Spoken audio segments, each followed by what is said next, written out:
Agora você ouve uma palavra de vida com o pastor Érico Rodolfo Bussinger.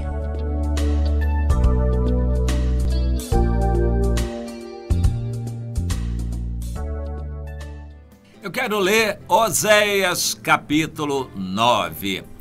Toda a profecia é inspirada por Deus e é por Deus que ela deve ser aplicada. Se está escrito isso, que literalmente, diretamente era para Israel, foi registrado, como a Bíblia também nos diz, para nós, para tirarmos proveito disso, para nós sobre quem os fins dos tempos têm chegado.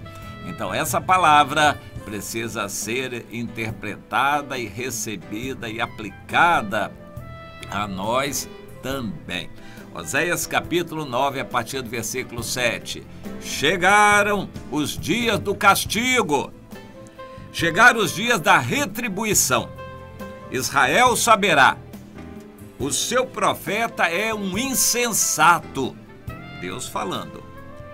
O homem de espírito é um louco. O líder espiritual. Por causa da abundância da tua iniquidade, ó Israel, e o muito do teu ódio. O profeta é sentinela contra Efraim, ao lado do meu Deus. Laço do passarinheiro em todos os seus caminhos e inimizade na casa do seu Deus. O problema do Brasil está no povo de Deus, que deveria ser sal, aqueles que deveriam ter os olhos abertos como profetas para alertarem o país. Mas, como diz Deus, na época do Oséias, hoje no Brasil também são insensatos e por causa deles o evangelho está enlameado e Deus não pode salvar mais vidas e o país está corrompido. O Senhor diz no versículo 9, muito profundamente se corromperam. O Senhor se lembrará das injustiças deles e castigará os seus pecados. Profundamente se corromperam. O que acontece no Brasil hoje? Todo dia é notícia de corrupção. As pessoas já estão cansadas, mas todo dia tem esquema novo de corrupção denunciado, pessoas presas. O Senhor passa a fazer um histórico. Eu achei Israel como uvas no deserto e eles foram para mim um objeto de amor. Eu os consagrei e trouxe, mas eles se tornaram a vergonhosa idolatria e se tornaram abomináveis, Deus desabafando hoje a respeito dos rumos do evangelho no Brasil, ele se sente envergonhado pelo que se faz, o que leva o nome de evangelho e é pregado nas igrejas, tudo visando dinheiro, poder humano, vaidade e bênçãos materiais. Nada de arrependimento. O que Jesus mandou pregar foi o arrependimento. É o que menos se prega nas igrejas, porque espanta as pessoas. Jesus mandou pregar o arrependimento para conversão e salvação. Lucas 24, 47, mandou pregar o arrependimento. É o que não se prega nas igrejas. As pessoas nas igrejas ouvem palavras sobre bênçãos, prosperidade, vida melhor, profetizar bênçãos e tomar posse de maravilhas, conquistar coisas boas. É isso que se prega nas igrejas para a vergonha do evangelho e que Deus não assina. Embora abençoe muitas pessoas que vão buscar essa bênção. O fato de Deus abençoar significa que Deus está cumprindo a sua palavra. Se a pessoa buscou, ela achou. Mas, infelizmente, ela não está buscando salvação e não vai ter salvação. Recebe bênçãos aqui, mas não vai ter a salvação de Deus. O evangelho da salvação não está sendo pregado. Então o Senhor diz, Efraim, como eu planejei, seria como Tiro, plantado num lugar aprazível, mas que vai acontecer, que Efraim levará seus filhos ao matador. Dá-lhes, ó Senhor, que lhes darás? Dá-lhes um ventre estéril e seios secos. E o Senhor diz: por causa da maldade das suas obras, os lançarei fora da minha casa, já não os amarei. Todos os seus príncipes, os seus líderes, são rebeldes. Que coisa triste, Deus falando isso através do profeta Oséias. Deus está falando isso aqui no Brasil hoje.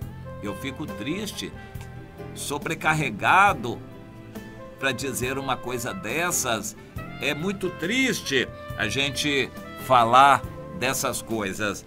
E mais adiante, no capítulo 10 de Oséias, o Senhor diz: essa cidade de Betel já não vai se chamar Betel, mas Bet-Aven. Betel quer dizer casa de Deus.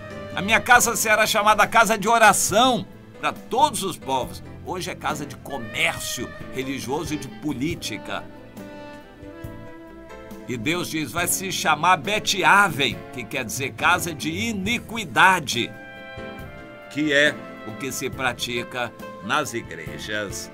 E é triste a gente contextualizar uma palavra dessas. Provavelmente você nunca ouviu uma mensagem sobre isso nas igrejas, porque esse texto é desconhecido das igrejas. Não é texto que fala de bênção, de mensagem positiva. Isso não agrada, nenhum pastor prega sobre isso. Mas o Senhor me manda dizer: o que está acontecendo no Brasil é o resultado da ira de Deus contra os líderes evangélicos.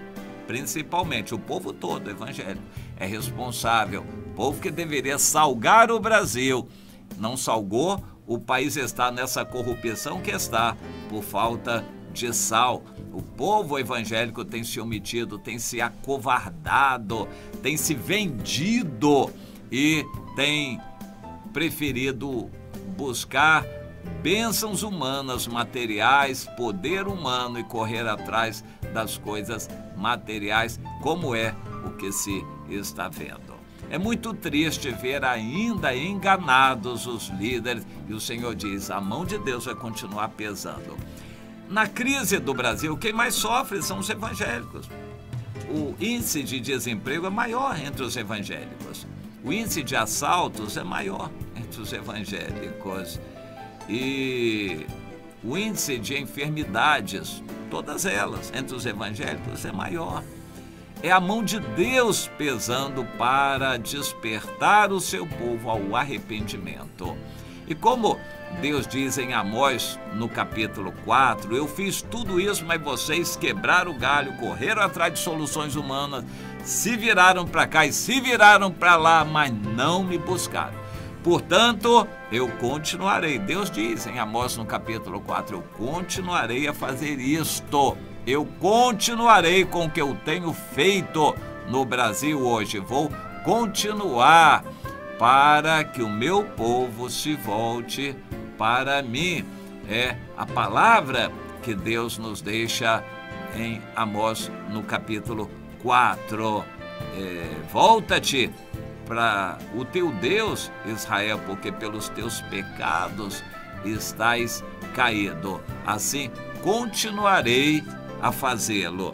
É triste a gente ver esta situação, mas o povo se volta para todos os recursos humanos, mas não se volta para Deus, que causou tudo isso e vai continuar a agir assim, conforme ele nos fala em Amós, no capítulo 4. Mas aqui, em Oséias, no capítulo 9, Deus diz que todos esses males da nação, Deus vai responsabilizar por eles os líderes evangélicos, os profetas, que deveriam ser o olho de Deus para dizer a verdade, mas estão profetizando por interesses, estão se enriquecendo com o evangelho, estão deturpando a mensagem de Deus e fazendo o povo de Deus se desviar do alvo, do foco, com heresias e acabando nessa apostasia que nós estamos vendo no Brasil. Um evangelho fora de foco, deturpado. São pouquíssimos os remanescentes que estão buscando com sinceridade a Deus, e esteja você nesse meio, entre aqueles que estão clamando a Deus por misericórdia para com o povo de Deus no Brasil. Esteja você, se inscreva no meio desses, espiritualmente, começando a chorar, orar, se humilhar e buscar a Deus e se converter dos seus caminhos, para que Deus venha ter misericórdia e por fim venha sarar a nossa terra. Por enquanto, ainda não estamos neste caminho não, infelizmente.